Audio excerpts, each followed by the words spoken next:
कृष्णाय नमः। श्री कृष्ण की आज्ञा से उद्धव का ब्रज में जाना और श्रीदामा आदि सखाओं का उनसे श्री कृष्ण वीरा के दुख का निवेदन। तो आइए कथा आरंभ करते हैं। बहुलाश ने पूछा, मुनि श्रेष्ठ, अपने कुटुंबीजनों तथा जाति भाइयों को मथुरापुरी में निवास देकर यदुकुल तिलक श्री कृष्ण ने आगे चलकर कौन कौन सा कार्य किया। श्री नारद जी ने कहा, राजन, साक्षात पवन पुरुषोत्तम भगवान भक्त वत्सल श्री कृष्ण ने गोपी और गोपगणों से भरे हुए दीन दुखी गोकुल का स्मरण किया। अतः एक दिन एकांत में अपने सखा भक्त उद्धव को बुलाकर भगवान ने प्रेम गदगद वाणी से कहा। श्री भगवान बोले, हे सखे, लता कुंजों के समुदाय आज से अलंकृत सुंदर ब्रज मंडल में शीघ्र ही जाओ। गोवर्धन और यमुना की शोभा से मनोहर वृंदावन में तथा गोप गोपियों से भरे हुए गोकुल में भी पधारो। मित्र, मेरा एक पत्र तो नंद बाबा को देना और दूसरा यशोदा मैया का हाथ में देना। सखे, तीसरा पत्र श्री राधा को उनके सुंदर मंदिर में जाकर देना और चौथा मेरे सखा ग्वाल बालों को मेरा शुभ कुशल समाचार निवेदन करते हुए देना। इसी प्रकार अत्यंत मोहित हुए गोपांगनाओं के सैकड़ों यूथों को पृथक पृथक पत्र देना। मेरे पिता नंदराज बड़े दयालु हैं, उनका मन मुझ में ही लगा रहता है और मेरी मैया यशोदा शीघ्र ही अपने पास बुलाने के लिए मेरा स्मरण करती है। तुम तो नीति शास्त्र के विद्वान हो, सुंदर सुंदर बातें सुनाकर उन दोनों के हृदय में मेरी परम प्रीति धारण करना। मेरी प्राण वल्लभा राधिका मेरे वियोग से आतुर है और मेरे बिना मोहवश सारे जगत को सुना समझती है। उन सब को मेरे वियोग के कारण जो मानसिक व्यथा हो रही है उसे मेरे संदेश वचनों द्वारा शांत करो, क्योंकि तुम बातचीत करने में बड़े कुशल हो। सुदामा आदि ग्वाल बाल मेरे प्रिय सखा है, मुझ अपने मित्र के बिना वे भी मोह से आतुर है। तुम उन्हें भी अपने मित्र की तरह सुख देना। मैं थोड़े ही समय में श्री ब्रज धाम में आऊंगा। गोपांगनाएं मेरे वियोग की व्यथा के वेग से व्याकुल हैं, उनका मन मुझ में ही लगा हुआ है, उनके शरीर और प्राण भी मुझ में ही स्थित है। मंत्री प्रवर जिन्होंने मेरे लिए अपने लोक परलोक सब त्याग दिए हैं, उन अबलाओं का भरण पोषण मैं स्वतः कैसे नहीं करूंगा। उद्धव, वे मेरे आदेश में प्राण त्याग देने को उद्यत थी, आज भी बड़ी कठिनाइयों से प्राण धारण करती है। मेरे वियोग से उत्पन्न उनकी मानसिक व्यथा को तुम मेरे संदेश वचनों के द्वारा शांत करो, क्योंकि वार्तालाप की कला से तुम परम कुशल हो सके। मैं पहले जिस रथ पर आरूढ़ होकर ब्रज से आया था उसी रथ को उन्हीं घोड़ों, सारथी और बजती हुई घंटिकाओं से सुसज्जित करके अपने साथ ले जाओ। मेरे समान ही रूप बना लो। अभी पीताम्बर, वैजंती माला, सहस्त्रदल कमल, दिव्य रत्नों की प्रभा से मंडित कुंडल तथा कोटि बालवरियों के समान उद्दीप्त कौस्तुभ मणि भी धारण कर लो। मेरी उच्च स्वर से बजने वाली मनोहर बांसुरी तथा फूलों से सजी हुई जगत मोहिनी यष्टि छड़ी भी ले जाओ। उद्धव, मेरे ही समान दिव्य सुगंध से आवृत सुंदर चंदन, मोर पंख और बजते हुए नूपुरों से युक्त नटवर वेश धारण कर लो। इसी तरह मेरा ही मोर पंख का मुकुट तथा दोनों बाजबंड धारण करके मेरे आदेश से अभी यथासंभव शीघ्र जाओ। कहते राजन, श्री कृष्ण के योग कहने पर उद्धव ने शीघ्र ही हाथ जोड़कर उनको नमस्कार किया और उनकी परिक्रमा करके रथ पर आरूढ़ हो गए। वे ब्रज की ओर चल दिए, जहाँ कोटि कोटि मनोहर गौएं दिव्य भूषणों से विभूषित हो श्वेत पर्वत के समान दिखाई देती थी। वे सब के सब दूध देने वाली तरुण कलोल, शिला स्वरूपा और सद्गुणवती थी।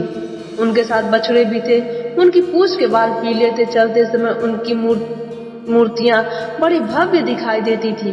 गले के घंटों और पैरों के मंजीरों का झंकार होता रहता था। वे किंकड़ियों, क्षुद्र घंटाओं के जाल से मंडित थी। कितनी ही गौएं सुवर्ण के समान रंग वाली थी। उनके सींगों में सोना मढ़ा गया था तथा नाना प्रकार के हारों और मालाओं से अलंकृत हुई उन गौओं की प्रभा सब ओर छिटक रही थी। कोई लाल, कोई हरी, कोई तांबे की रंग वाली, कोई पीली, कोई श्यामा और कोई चितकबरी थी। उस ब्रज में धूम्रवर्ण और कोयल के से काले वाले रंग की भी गौएं दृष्टिगोचर होती थी। तात्पर्य यह है कि उस ब्रज भूमि में अनेकानेक रंग वाली गौएं परिलक्षित होती थी। वे समुद्र की तरह अथाह दूध देने वाली थी। उनके अंगों पर तरुणी स्त्रियों के हाथों के छापे लगे हुए थे। हिरण की भांति चौकनी भरने वाली बछड़े उन सुंदर गौओं की शोभा बढ़ा रहे थे। उन गौओं के झुंड में बड़े बड़े सांड इधर उधर चलते दिखाई देते थे। उनके कंधे और सींग बड़े बड़े थे। वे सब के सब धर्म धुरंधर थे। गोपगण हाथों में बेत की छड़ी और बांसुरी लिए हुए थे। उनकी अंग कांति श्याम दिखाई देती थी। वे कामदेवों को भी मोहित करने वाले रागों में श्री कृष्ण लीलाओं का उच्च स्वर से गान कर रहे थे। उद्धव को दूर से आते देख उन्हें कृष्ण समझकर ब्रज के बालक श्री कृष्ण चंद्र की लालसा से परस्पर इस प्रकार कहने लगे। गोप बोले, मित्र, ये नंद नंदन आ रहे हैं जो हमारे प्रिय सखा है।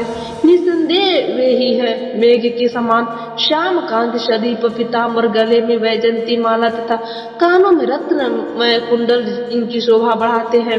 वक्षस्थल पर कौस्तुभ मणि, हाथों में गोल गोल कड़े शोभा दे रहे हैं।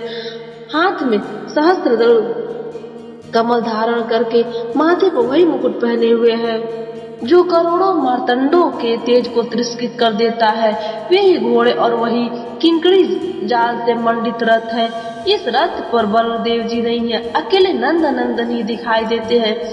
नारद जी कहते हैं, विदेहराज इस प्रकार बातें करते हुए श्री दामा आदि गोपाल श्री कृष्ण की ही आकृति धारण करने वाले कृष्ण सखा उद्धव के पास रथ के चारों ओर से आ गए।